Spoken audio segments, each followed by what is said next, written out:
দুনিয়ার একদিন, দুদিন, 3 দিন, এইভাবে যদি হিসাব করেন 365 দিনে 1 বছর হয়। এভাবে যদি হিসাব করেন 1000 বছর পার হওয়ার পরে আখিরাতের মাত্র 1 দিন পার হবে। আখিরাতের একটা সকাল সন্ধ্যা কত বড় হবে! কান্নাহুম ইয়াওমা ইয়ারাউনাহা লাম ইয়ালবাসু ইল্লা আশিয়াতান আও দুহাহা। আল্লাহ রাব্বুল আলামিন আল্লাহ সেনাবাহিনীকে দিয়ে প্রেরণ করে আযাব আল্লাহ দিতে চান না। প্রতিনিয়ত আমাদের চারপাশে অগণিত ফেরেশতাদেরকে নিয়োজিত করে রেখেছেন। ফেরেশতারা আমাদের জন্য 3টা দোয়া প্রতিনিয়ত আল্লাহর কাছে করতে থাকে, আরো অনেক দোয়া করে। বিশেষ 3টা দোয়া ফেরেশতারা প্রতিনিয়ত আমাদের জন্য করতে থাকে। 1 নাম্বার দোয়া ফেরেশতারা করে وَيَسْتَغْفِرُونَ لِلَّذِينَ آمَنُوا رَبَّنَا وَسِعْتَ كُلَّ شَيْءٍ رَحْمَةً وَعِلْمًا فاغفر للذين تابوا واتبعوا سبيلك وقهم عذاب الجحيم। এটা 1 নম্বর দোয়া ফেরেশতাদের। আল্লাহ তাআলা, আপনি তো জানেন শয়তানের ওয়াসওয়াসা, চারদিক থেকে যাবতীয় ফিতনা ফাসাদ, এরপরও আপনার গোলামরা চেষ্টা করে আজকের এই জুমা পূর্বক আলোচনায় আগে ভাগে এসে বসছে, কথাগুলো শোনার চেষ্টা করতেছে। আল্লাহ আপনার পথে, ক্ষমা পাওয়ার পথে আগুয়ান হয়েছে। আল্লাহ আপনি এই গোলামদেরকে মাফ করে দেন। জোরে বলেন সুবহানাল্লাহ। 1 নম্বর দোয়া ফেরেশতারা প্রতিনিয়ত আমাদের জন্য করে, আল্লাহ আপনার বান্দার গুনাহগুলো মাফ করে দেন। 2 নম্বরে ফেরেশতারা দোয়া করে ওয়াকিহিম আযাবাল জাহিম। আল্লাহ তাআলা ভয়াবহ জাহান্নামের আগুন থেকে গোলামদেরকে বাঁচায় দেন। জাহান্নাম আমরা কেউ দেখি নাই, আমি জাহান্নাম দেখি নাই, আপনি জাহান্নাম দেখেন নাই। আল্লাহ পাক জাহান্নামকে তৈরি করার পরে ফেরেশতাদেরকে পাঠালেন দেখানোর জন্য। ফেরেশতারা যাওয়া মাত্র চলে আসছে। আয় আল্লাহ, এত আযাবের জায়গা জাহান্নাম, এই আযাবের জায়গার ভিতরে কেউ যাবে না। জান্নাত দেখার পরে ফেরেশতারা এসে অভিমত দিল, আল্লাহ এত নেয়ামতের জায়গা জান্নাত, আপনার কোন গোলাম জান্নাতের বাহিরে অন্য কোন পথে চলবে না। আল্লাহু আকবার। আল্লাহ রাব্বুল আলামিন জান্নাতের উপর একটা আবরণ বিছিয়ে দিলেন, জাহান্নামের উপরও একটা আবরণ বিছিয়ে দিলেন। জান্নাতের আবরণটা বড় সহজ না। জান্নাতের আবরণের ভিতরে দুনিয়ার জীবনের কষ্ট, যন্ত্রণা, যাতনা, নানা রকমের পরীক্ষা দুনিয়ার মধ্যে আসবে।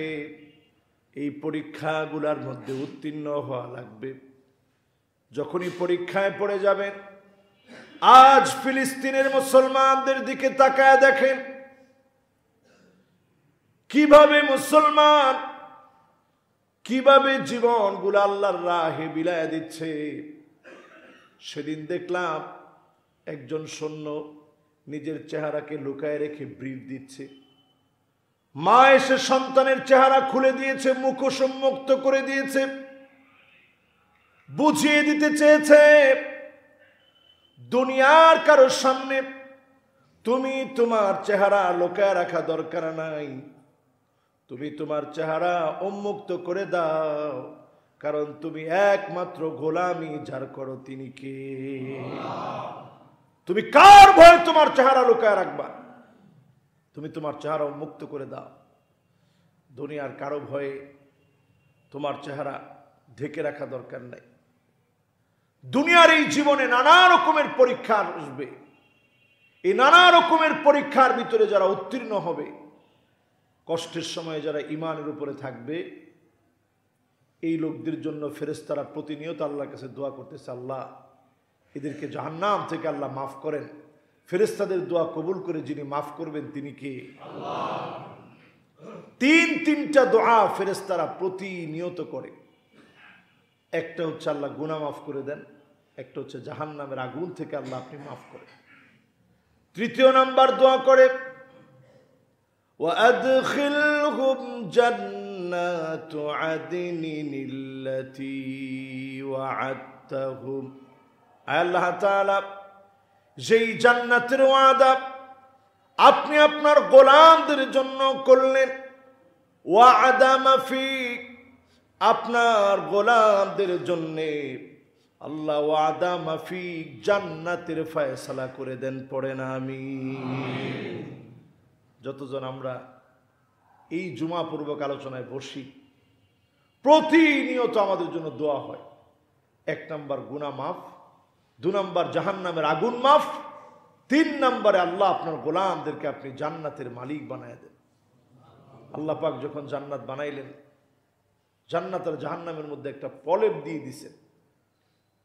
এই জন্য আমার ভাইয়েরা, দুনিয়ার জীবনে মন যা চাবে, চাওয়া মাত্র মনের চাওয়া পাওয়া পূরণ করলেন, মনের ইচ্ছা অনুযায়ী কাজ করলেন, মনের চাওয়া পাওয়া অনুযায়ী কাজ করলেন, সেদিন আল্লাহর আদালতে আল্লাহ দাঁড় করাবেন গোলামদেরকে। জবানকে আল্লাহ বন্ধ করে দিবেন। আল্লাহ পাক আপনার চোখ থেকে সাক্ষী গ্রহণ করবেন, আল্লাহ পাক আপনার চামড়ার কাছ থেকে সাক্ষী নেবেন, আল্লাহ পাক আপনার নিজের কান থেকে সাক্ষী গ্রহণ করবেন। সেই সাক্ষী গ্রহণ কতটা কঠিন হবে! মানুষগুলা শুধু ঘামতে থাকবে, ঘামতে থাকবে, ঘামতে থাকবে। গুনাহের পরিমাপ অনুযায়ী কারো কারো ঘামগুলা টাকনু পর্যন্ত চলে যাবে। ওয়ামিনহুম মাইয়াকুনু আলা হাকাইব, কারো কারো ঘামগুলা হাঁটু পর্যন্ত চলে যাবে, কারো কারো ঘামগুলা কোমর পর্যন্ত চলে যাবে। মানুষগুলা শুধু নিজের গুনাহের পরিমাপ অনুযায়ী সেদিন ঘামবে। কারো কারো ঘাম সেদিন বুক পর্যন্ত চলে আসবে। আল্লাহর নবী নিজে ইশারা করে দেখালেন, কারো কারো ঘামগুলা সেদিন মুখ পর্যন্ত চলে আসবে।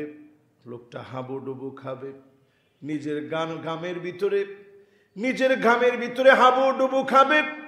এমন কঠিন পরিস্থিতি কিয়ামতের দিন তৈরি হবে।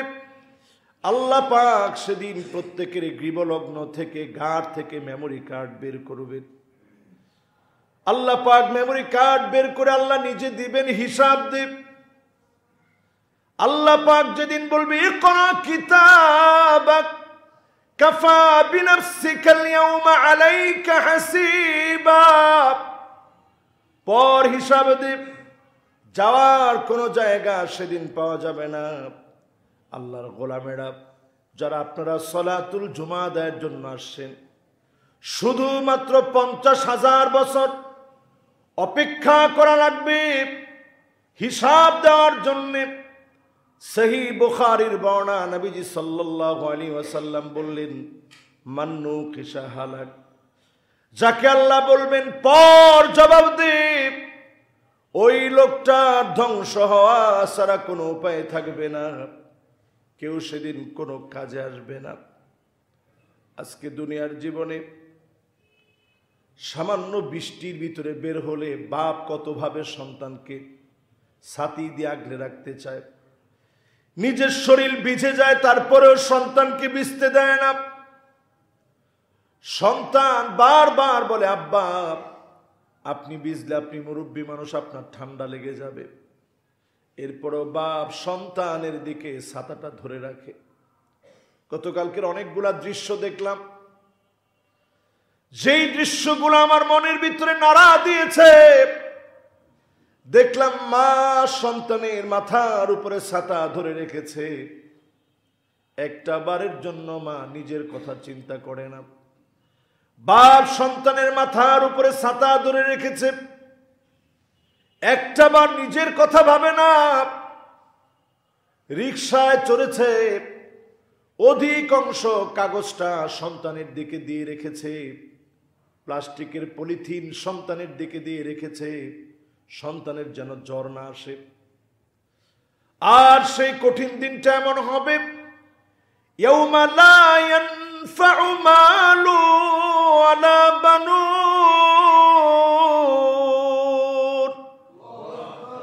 ইল্লা মান আতাল্লাহা বিকলবিন সালিম। সেই কঠিন দিনটা এমন হবে, সন্তান মায়ের দিকে ফিরেও তাকাবে না, বাপের দিকে ফিরেও তাকাবে না। হিসাব যখন শুরু হবে, বাপ মা ফিরেও তাকাবে না। আল্লাহর নবী যখন কথাগুলা বললেন, 50,000 বছর শুধু হিসাব দেওয়ার জন্য অপেক্ষা করা লাগবে। সাহাবায়ে কেরাম কান্না শুরু করলেন, ওগো নবীজি, 50,000 বছর কেমন করে সেদিন আমরা কাটায় দিব? দুনিয়ার 50,000 বছর না, কাআলফি সানাতিন মিম্মা তাউদ্দুন। আখিরাতের 50,000 বছর, দুনিয়ার একদিন, দুদিন, 3 দিন, এইভাবে যদি হিসাব করেন 365 দিনে 1 বছর হয়।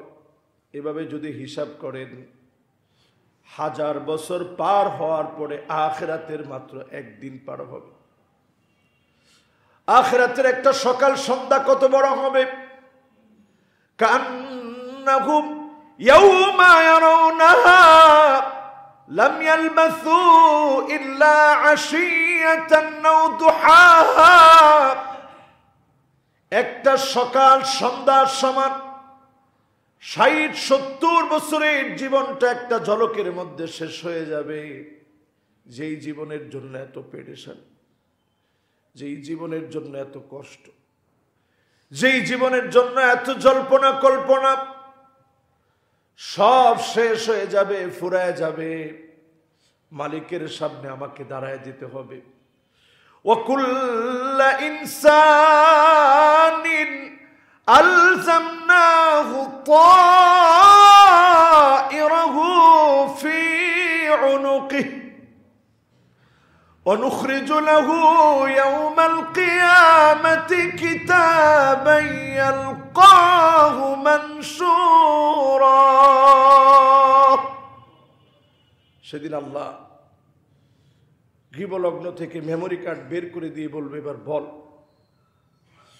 আল্লাহর হাবিব বলেন, মান্নু কিসা হালাক, যাকে আল্লাহ বলবেন পর জবাব দে, এক কদম সামনে যাওয়ার কোনো উপায় নাই।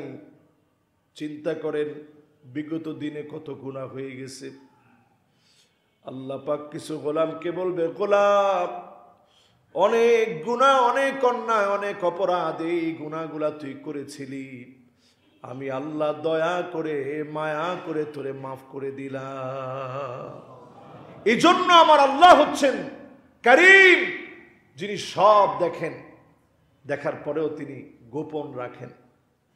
আমার গুনাহগুলো আল্লাহ গোপন রাখছেন, আপনার গুনাহগুলো আল্লাহ গোপন রাখছেন।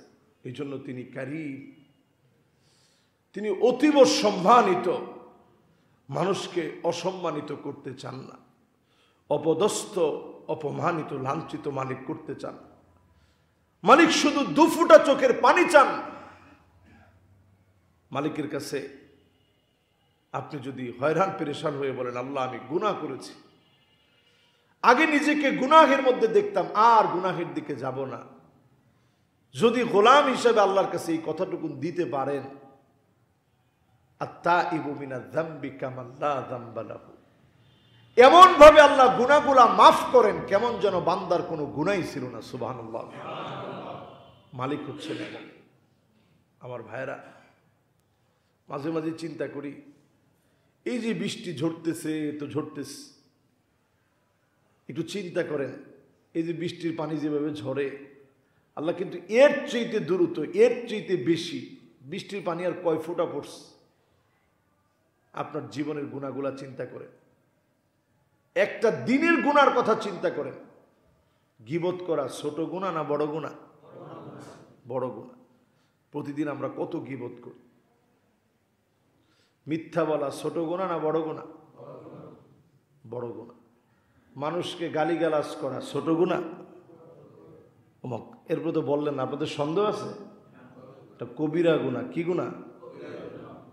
প্রতিদিন কত কত কবিরা গুনাহ করি, যেগুলো তওবা ছাড়া মাফ হয় না। তো প্রতিদিন কি পরিমাণ কবিরা গুনাহ করতেছে। এত গুনাহের ভিড়ে আল্লাহর আদালতে কেমন করে দাঁড়াবেন? কেমন করে আমরা দাঁড়াবো? আল্লাহর নবী যখন সেই ভয়াবহতার কথা বললেন, সাহাবায়ে কেরাম কান্নায় ভেঙে পড়লেন। এত লম্বা সময় কেমন করে কাটবে গো নবীজি? আল্লাহর হাবিব বললেন, ইন্নাহু লা ইউখাফফাফ আলা উম্মতি হাত্তা ইউখাফফিফা মিন সালাতিন মাকতুবাতিন ইউসাল্লিহা ফিদ দুনিয়া। দুনিয়ার জীবনে 2 রাকাত অথবা 4 রাকাত নামাজ পড়তে যে সময় লাগতো, অল্প সময়ের ভিতরে আখিরাতের 50,000 বছর যিনি শেষ করে দিবেন তিনি কে? এবার একটা হাদিস শোনাই, মন খারাপ করবেন না তো? কি জীবন আমরা গঠন করি জীবনে! ক্ষমতা, টাকা পয়সা, ধন দৌলত, প্রভাব সব আছে, কিন্তু কেমন জীবন গঠন করি একটু চিন্তা করেন। মরে যাওয়ার পরে মানুষ বলে, আরে লোকটা এরকম এরকম অন্যায়গুলা করতো। 1-2 না, সবাই মিলে বলা বলি করে, হায়রে কত মানুষের উপরে জুলুম করছে, অত্যাচার করছে। আপনি দুনিয়া থেকে চলে গেলেন। রাসূল সাল্লাল্লাহু আলাইহি সাল্লাম সাহাবায়ে কেরামদেরকে নিয়ে বসা আছেন, একটা লাশ হুজুরের সামনে দিয়ে গেছে। সাহাবায়ে কেরাম বলতেছিল, আহারে লোকটা বড় নেককার ছিল, আল্লাহ ওয়ালা ছিল। নবীজি বললেন, ওয়াজাবাত। একটু পরে আরো একটা লাশ গেল, বলতেছে, আহারে এই লোকটা এই কাজগুলা করছে, আহারে আল্লাহ এই কাজগুলা লোকটা করত। সাহাবায়ে কেরাম যখন বলা বলি করতেছে, রাসূল বললেন, ওয়াজাবাত। ওমর রাদিয়াল্লাহু তাআলা আনহু বললেন, ইয়া রাসূলুল্লাহ, 2টা ক্ষেত্রে আপনি বললেন ওয়াজাবাত, ওয়াজিব হয়ে গেছে, কি ওয়াজিব হয়েছে? আল্লাহর হাবিব বললেন, প্রথম যেই লোকটা গেল তোমরা প্রশংসা করলে, ওয়াজাবাত লাহুল জান্নাহ, তার জন্য আল্লাহর জান্নাত ওয়াজিব হয়ে গেছে। সুবহানাল্লাহ। আর দ্বিতীয় যেই লোকটা গেল, তোমরা তার বিভিন্ন দিকগুলা বর্ণনা করছিলে, ওই লোকটার ক্ষেত্রে আমি ওয়াজাবাত বলছি, তার জন্য জাহান্নামটা ওয়াজিব হয়ে গেছে। আল্লাহর নবী সাথে সাথে বললেন, আনতুম শুহাদাউল্লাহি ফিল আরদ, এই জমিনে তোমরা হলে আল্লাহর সাক্ষী, এই জমিনে তোমরা হলে আল্লাহর সাক্ষী, এই জমিনে আল্লাহর গোলামের আল্লাহর সাক্ষী। কেমন জীবন আপনি গঠন করলেন, কেমন জীবন আপনি তৈরি করলেন? জীবনে মানুষ আপনার জন্য দোয়া করবে কিনা বিষয়টা হিসাব করেন। আপনি কবরে চলে যাবেন, এমন জীবন গঠন করে যান, মানুষ আপনার জন্য দোয়া করবে। কবর থেকে শুরু হয়ে যাবে, কবরের ভিতরে লোকটা দেখবে নূর আর নূর। কে গো তুমি? কানাত লাহু নূরুন ওয়া বুরহানুন ওয়া নাজাত। লোকটা দেখবে আলো আর আলো। কে গো তুমি? কোত্থেকে আসলা? সব তো রেখে চলে আসলাম, কাউকে তো নিয়ে আসতে পারি নাই, ছেলে ছেলের মতো রয়ে গেল। আপন আপন আত্মীয় সব আপন আপন আত্মীয়দের মতো রয়ে গেল। বন্ধু বান্ধব সব বন্ধু বান্ধবদের জায়গায় ব্যস্ত হয়ে গেল। কে গো তুমি আজকে জ্বলে উঠলাম? নামাজ বলবে আমি তোমার নামাজ। আজকে তোমার জন্য জ্বলে উঠলাম কবরে। সাক্ষী হয়ে মালিকের সামনে দাঁড়ায় যাবে। আল্লাহর কাছে বলবে, আল্লাহ, গোলাম বড় কষ্ট করে নামাজগুলা পড়েছে। আল্লাহ, আমি নামাজ তার পক্ষে দাঁড়ায় গেলাম। আল্লাহ, আপনি দেখেন আপনার গোলামের নামাজ আমি। আসসিয়ামু ওয়াল কুরআনু ইয়াশফাআনি লিল আবদ। সেই দিন কঠিন মুসিবতের সময় আপনার রোজা আপনার জন্য দাঁড়ায় যাবে। আল্লাহ, আমি আপনার গোলামের রোজা আপনার গোলামের জন্য দাঁড়ায় গেলাম। আমি আপনার গোলামের কোরআন তেলাওয়াত দাঁড়ায় গেলাম। ফায়ুশাফাআন, আল্লাহ পাক সেদিন এটা ফেলে দিবেন না। এই সুপারিশ সেদিন গ্রহণ হবে। কবর কারো কারোর জন্য এত প্রশস্ত হয়ে যাবে, জান্নাত থেকে একটা দরজা খুলে দিই, কবরের শেষ প্রান্তে একটা দরজা খুলে দেওয়া হবে, জান্নাতের নিয়ামতের সঙ্গে সংযোগ করে দেওয়া হবে। আউয়ালু মানজিলিন মিন মানাজিলিল আখিরাত, প্রথমে ধাপে যারা মুক্তি পেয়ে যাবে তাদেরকে যিনি মুক্তি দান করে দিবেন তিনি কে? এই জন্য যারা আমরা এখনো নামাজের ক্ষেত্রে অবহেলা করি, নামাজের ক্ষেত্রে আর অবহেলা না, নামাজই হন। সারা দুনিয়ার অবস্থা ভয়াবহ থেকে ভয়াবহ অবস্থা তৈরি হচ্ছে। এটা একদিনে থেমে যাবে না। এক একটা জাতির যে অপরাধ ছিল, ধ্বংস হওয়ার যে কারণ ছিল, পুরা সব কারণগুলা এখন আমাদের মধ্যে আছে। আসহাবুল আইকা ওজনে কম দিত, ডাকাতি করে লুণ্ঠন করে মানুষের সম্পদ কেড়ে নিত, ধর্ষণ করে মানুষকে হত্যা করত। এই অপরাধগুলো কি এখন আছে না নাই? এরপরে চিন্তা করেন, লূত আলাইহিস সালাতুস সালামের কওম সমকামিতায় লিপ্ত হওয়ার কারণে আল্লাহ গোটা একটা জাতিকে শেষ করে দিয়েছে। আমি নিজে এই বছর ওই অঞ্চলগুলা দেখলাম, বিশাল 5টা অঞ্চল নিয়ে গঠিত এলাকা, বিশাল বড় এরিয়া। এখানে লাখ লাখ লোক ছিল। ধারণা করা হয় যে প্রায় 4 লক্ষাধিক লোক সেই জামানায় এই জায়গাতেই, ধ্বংসাবশের যে জায়গা, ডেড সি যেখানে এখন, এই জায়গাতে বসবাস করত। 4 লক্ষাধিক মানুষের বসবাসের স্থল আল্লাহ তাআলা তছনছ করে দিলেন। এই অন্যায় পৃথিবী থেকে এখন থেমে যায় না। এরকম আপনি যদি একটু হিসাব মিলায় দেখেন, বিগত দিনে যে অন্যায়ের কারণে আল্লাহ ধ্বংস করছে, এই সব অন্যায়গুলো এখন আমাদের মধ্যে আছে, সব গুনাহগুলো আমাদের মধ্যে আছে।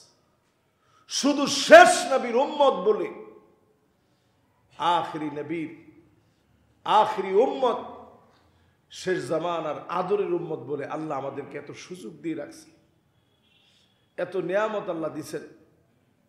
অন্য কোন নবীর উম্মত চিন্তা করতে পারে নাই বাংলাদেশ থেকে আমেরিকা পর্যন্ত চলে যাবে, বাংলাদেশ থেকে সৌদি আরবে দিনে দিনে পৌঁছে উমরা করে রেস্ট নিয়ে বাড়িতে কল করে কথা বলবে। কোন নবীর উম্মত চিন্তা করতে পারেনি।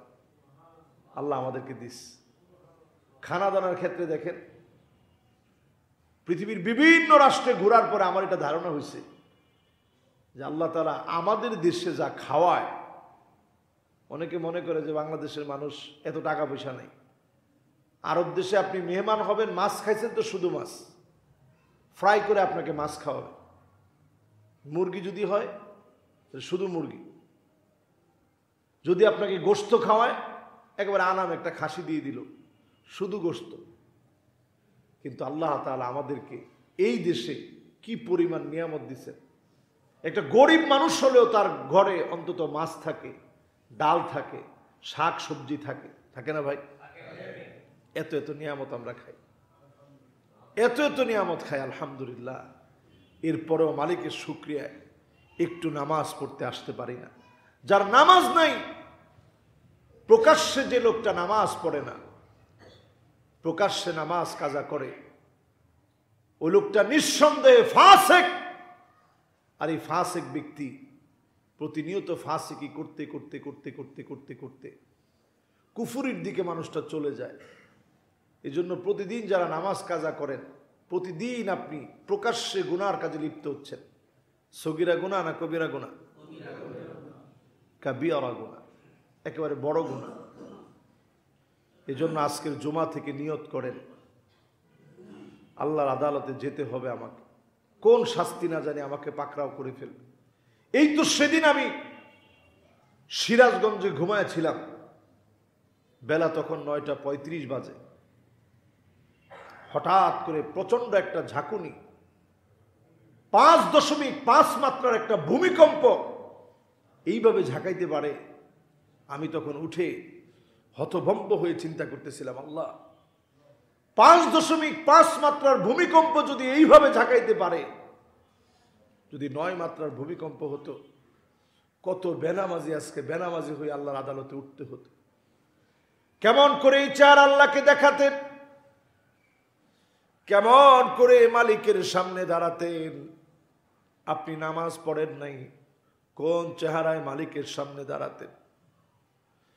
কত লোক হয়তো 9 মাত্রার ভূমিকম্প হলে চাপা পড়ে মারা যেত। আল্লাহ পাক বড় মেহেরবানি করে সেই দিনও মাফ করে দিলেন। গোলাম আয় আয়, আমার দিকে ফিরে আয়, আর গুনাহের দিকে যেও না। এক একটা আযাব মানুষের জীবন পরিবর্তন করে দিতে পারে। করোনার মতো আযাব আসার পরে আল্লাহ চেয়েছিল, গোলাম আমার দিকে ফিরে আয়। করোনার মতো আযাব দিয়ে বহু যুবককে যিনি দ্বীনের দিকে কবুল করেছেন, তিনি কে? হাজার যুবক এমন আছে, হাজার বললে ভুল হবে, এর চেয়ে বেশি। বহু যুবক বলছে, হুজুর করোনাকালীন সময় নামাজ ধরছি। সেই দিনই আমার মাহফিল ছিল কক্সবাজারে। একজন এসে বলতেছে, হুজুর করোনার সময় সেই যে নামাজ ধরছি, আল্লাহর রহমতে আর ছাড়ি নাই। বললাম যে কেন নামাজ ধরলেন, একটু বুঝান আমারে। কয়, হুজুর এই জন্য নামাজ ধরছি, যখন আমার নিজের করোনা হয়েছে, আমার স্ত্রী তার মেয়েকে নিয়ে চলে গেছে, না জানি মেয়ের হয় তার হয়, পুরাটা ঘরের মধ্যে হুজুর আমি একা। ঠিক যায় নামাজটা নিয়ে বসে গেছি, আল্লাহ এই যদি হয় হালত, কে রান্না করে খাওয়াবে এমন লোক নাই, কে পানিটা গরম করে দিবে, একটু নিঃশ্বাস নেব এরকম একটা লোক পাশে নেই। লকডাউন চলতেছে, দোকানপাট বন্ধ, তীব্র ক্ষুধার যন্ত্রণায় আমি আল্লাহ আল্লাহ বলে চিৎকার করছি আর বলছি, আল্লাহ এই যদি দুনিয়ার হালত হয়, আল্লাহ আপনার হাসরের ময়দানের কি হালত হবে। এই কথার যখন আমার মনের ভিতরে ঢুকছে হুজুর, সেই থেকে নামাজ ধরেছি। এই জন্য আল্লাহ প্রত্যেকটা আযাব দিয়ে দেখেন কে আল্লাহর দিকে ফিরে আসে। আল্লাহ রাব্বুল আলামিন চান, গোলাম আমার দিকে ফিরে আসো, আর গুনাহের দিকে যেও না।